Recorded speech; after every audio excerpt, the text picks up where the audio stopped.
j'espère que vous allez bien. Aujourd'hui, on se retrouve pour parler d'une interview qu'a donnée Robert Downey Jr., dans laquelle, à un moment, il parle de son rôle à venir, donc de retour dans le MCU. C'est hyper intéressant, parce que, déjà il confirme par rapport à Victor Von Doom, on va voir ça, mais ça nous montre un peu comment les choses se sont déroulées, en fait. Comment il en est venu à reprendre un rôle dans le MCU, et donc celui de Victor Von Doom. Et celui d'Iron Man. Mais ça, il y a un mais, on va en parler. Évidemment, si vous n'êtes pas encore, n'hésitez pas à vous abonner à la chaîne. Il y a des vidéos régulièrement. N'hésitez pas à laisser un petit like, ça aide toujours énormément bien sûr. Mais on attaque tout de suite donc avec cet article de Comics Blog qui ont traduit du coup. Ça vient donc de... Alors, c'est pas vraiment à la base un article de The Hollywood Reporter, c'est une interview audio sous forme de podcast qui dure 1h20 et quelques, que j'ai écouté en entier, qui est super intéressante. Franchement, si vous êtes anglophone, c'est une interview dans laquelle Robert Downey Jr. revient vraiment sur toute sa carrière du début jusqu'à aujourd'hui. C'est plutôt très intéressant. Entre autres, on apprend dedans par exemple qu'il a failli jouer Scarecrow à la place de Cillian Murphy. Il y a un monde dans lequel ça aurait pu être Robert Downey Jr. Enfin, en tout cas, ouais, très bonne interview. Et donc, là, on est sur Comics Blog, donc article d'Arnaud Kikou, que je salue d'ailleurs s'il passe par là. Et d'ailleurs, en parlant MCU Comics Blog, alors, ils ont un podcast, en fait, co-animé avec Corentin, qui s'appelle First Print, et entre autres, ils font des reviews en général, plutôt de programmes super-héroïques. Si vous avez jamais écouté celle de Quantum Mania, franchement, tapez First Print comme première impression en anglais.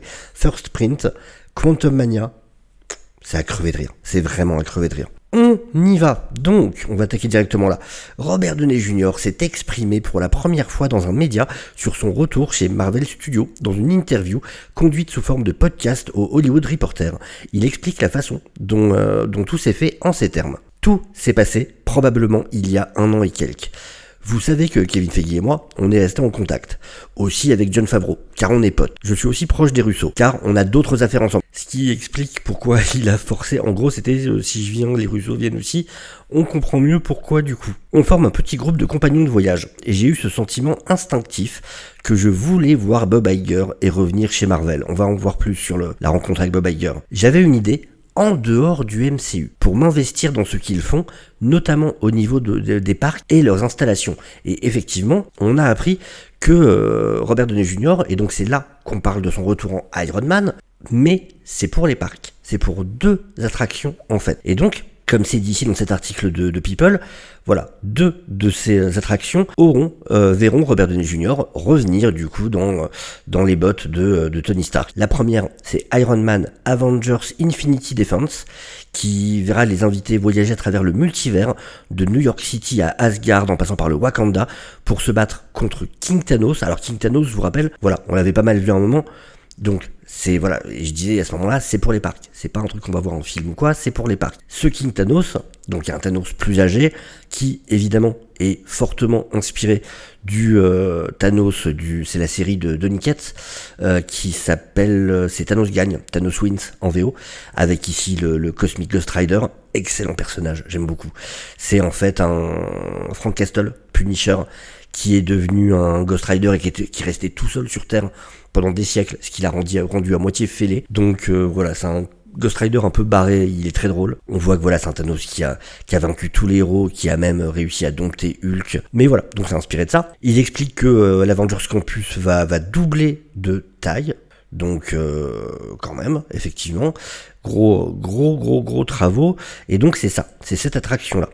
Et il y a une deuxième attraction dans laquelle il apparaîtra aussi. Donc là on voit, ça doit être avec des écrans un peu partout. Et du coup voilà, un peu le même système que le volume en fait, tout simplement. Et les gens auront l'impression d'être dans l'action. Et il y aura aussi cette attraction là où les gens seront dans un espèce de laboratoire de test où ils pourront du coup tester, voilà, ça donnera l'impression un peu de voler. On continue l'article. Mais donc à la base, c'était pour les parcs que Robert Downey Jr. voulait pouvoir voir Bob Iger. On s'est retrouvé avec Suzanne, sa femme, donc la femme de Robert Downey Jr., et Feige à un moment. Et il m'a dit « Je n'arrête pas de penser à si tu pouvais revenir ». Ce qui est un peu surprenant, parce que du coup, il répondait très rapidement aux journalistes quand même, quand on lui posait la question en mode « Non, sa mort était parfaite ». Mais justement, il y a un twist. Et Suzanne l'a interrompu. Attends, comment? Revenir en quoi? Et là, dans ma tête, j'imaginais si en fait Suzanne c'était une énorme fan du MCU, mais en mode nerd, en mode vrai nerd. Et genre, quoi? Non, tu vas pas nous cacher ça, il est mort, c'était génial. Genre, elle passe par-dessus la table, elle le chope à la gorge et tout, elle pète un plomb, en mode, non, tu vas pas me gâcher mon nez. Mais non, effectivement, bien sûr, c'est pas ça. Puis, on a réalisé au bout d'un moment, et ça prouve, contre tout ce qui peut être pensé de lui, donc Kevin Feige, c'est quelqu'un de très sophistiqué, créativement parlant, qu'on pensait à comment ne pas faire de retour en arrière, comment ne pas décevoir les attentes, comment, au contraire, dépasser les attentes et surprendre. Et il a amené le nom de Victor Von Doom. Et un peu plus tard, il m'a dit « Faisons Victor Von Doom correctement ». Donc j'imagine quand il dit correctement, c'est à contrario des films précédents qu'il avait tentés. Et un peu plus tard, il m'a dit « Faisons Victor Von Doom correctement, faisons-le bien ». Puis je demandais à Kevin si je pouvais aller parler à Bob Iger de tout ça. Et je me suis rendu chez lui. Et je ne sais pas comment décrire cette expérience. Donc déjà, ça semble confirmer, effectivement, que ça sera Victor Von Doom. J'avoue que je continue à avoir mes doutes. Parce que dire à ce moment-là, on va faire Victor Von Doom, tout ça, peut-être qu'en réalité, ce qu'il entend, c'est Dr. Doom, au final. Et peut-être qu'il veut faire une version du personnage intéressante. Mais bon, j'espère qu'effectivement, c'est pas juste un variant de Tony Stark, et que ça sera effectivement Victor Von Doom.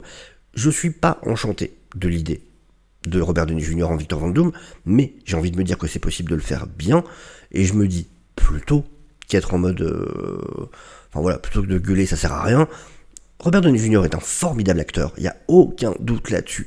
Rien que dernièrement, regardez la série The Sympathizer, qui est petit bijou, où il joue 5 personnages dedans. Voilà, c'est un excellent acteur. Kevin Feige, il veut le faire bien, il pensait aussi que Quantum Mania était très bien. Il a aussi fait des très bonnes choses. Donc, je garde mon doute par rapport à ce qu'il entend par faire les choses très bien. À eux de me convaincre, j'espère que ça sera le cas. Mais voilà, en attendant, j'ai envie d'essayer de trouver justement des manières de le faire bien. Je préfère plutôt aller dans ce sens-là. Et donc, on va donc chez Iger. Donc, ils y vont tous les deux avec... du coup, dans ma tête, j'imaginais vraiment Kevin Feige et Robert Downey Jr. en mode... sur le canapé, comme ça, en mode... Bon, c'est comme le grand patron, c'est Bob Iger. On s'assoit. Et ce qu'il dit, c'est simplement... J'aime cette idée. Puis il nous dit de nous rendre à Imagining Campus. Le mec, ils viennent chez lui demander... J'imagine trop qu'il sort d'un truc qui dit juste... J'aime l'idée. Allez à tel endroit. Il se relève direct. Genre, il s'attend à trouver des indices. Soit à trouver des indices pour aller d'endroit en endroit. Comme ça, c'est une espèce de quête qui commence. Soit ils arrivent et en fait, il y a des membres de leur famille qui sont attachés. Puis ils sont en mode je suis le patron. Mais non. En fait, il leur a demandé d'aller là-bas. Faut savoir que Imagineering Campus, en gros, c'est l'endroit où il y a ce qu'on appelle les Imagineers, qui sont les gens qui créent les attractions et qui créent toutes les technologies qui servent aux attractions. J'avais déjà vu des vidéos là-dessus sur YouTube, sur des gens qui travaillent là-bas, qui montraient justement des choses qu'ils avaient créées sur place. C'est vrai que c'est hyper impressionnant. C'est vraiment impressionnant. Et c'est ce qu'on a fait avec Kevin. Bah ouais, tu discutes pas quand c'est Bob Iger qui dit d'aller à tel endroit et que tu bosses pour lui. Et on parle là de 2 personnes qui ne sont pas faciles à impressionner.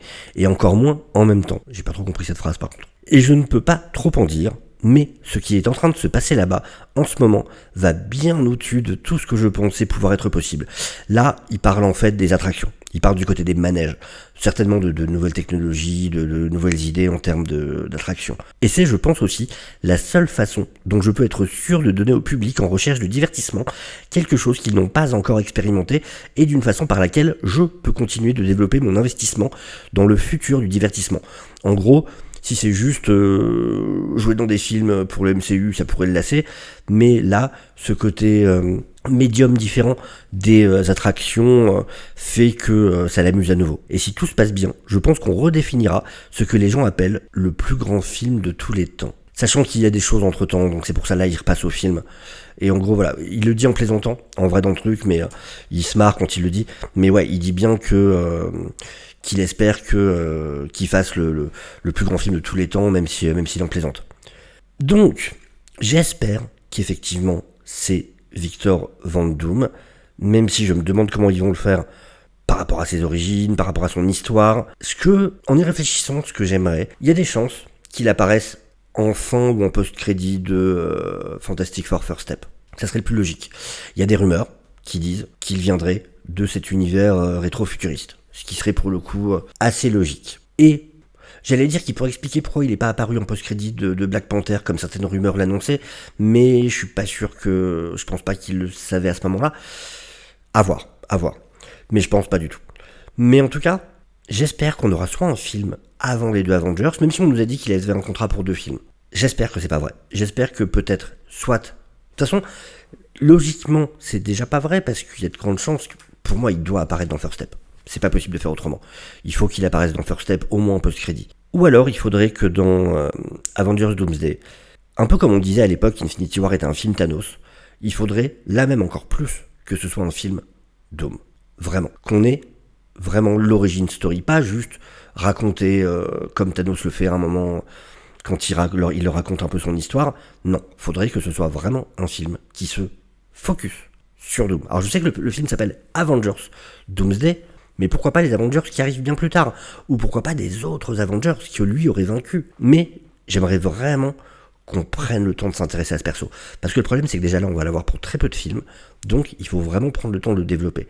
Et donc, pourquoi pas avoir un Avengers Doomsday, si on n'a pas de film avant, vraiment sur Doom.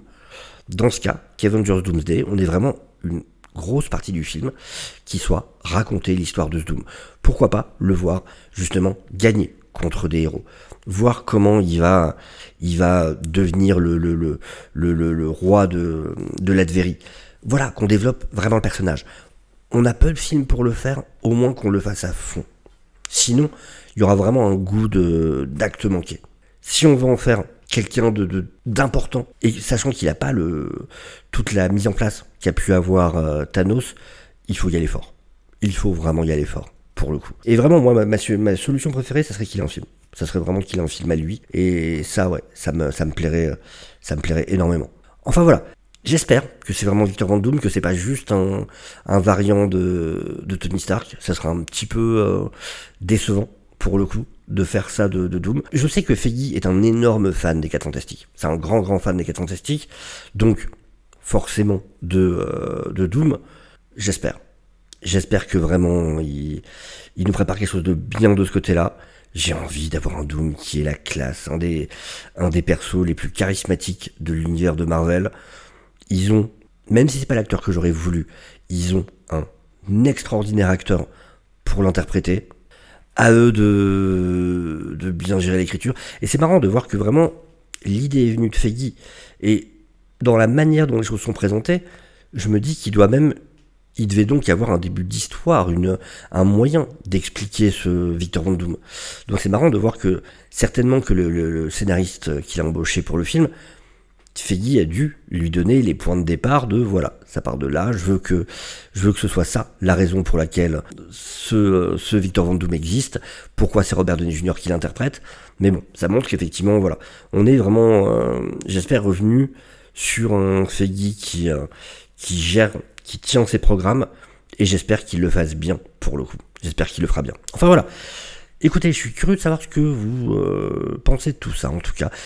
Est-ce que vous pensez qu'il est possible de réussir ce virage qu'a entrepris le MCU un peu avant la ligne d'arrivée quand même? C'est vrai qu'ils étaient un peu en fin de course, d'un coup ils se sont rendus compte que la route était bloquée, que ça ne fonctionnait pas, ils ont fait oups, allez, on va passer par là-bas, on va prendre le raccourci. Donc bon, je suis curieux d'avoir votre avis en tout cas en commentaire, n'hésitez pas à me dire ça. Sur ce, je vous souhaite une excellente journée, je vous dis à très bientôt, ciao ciao.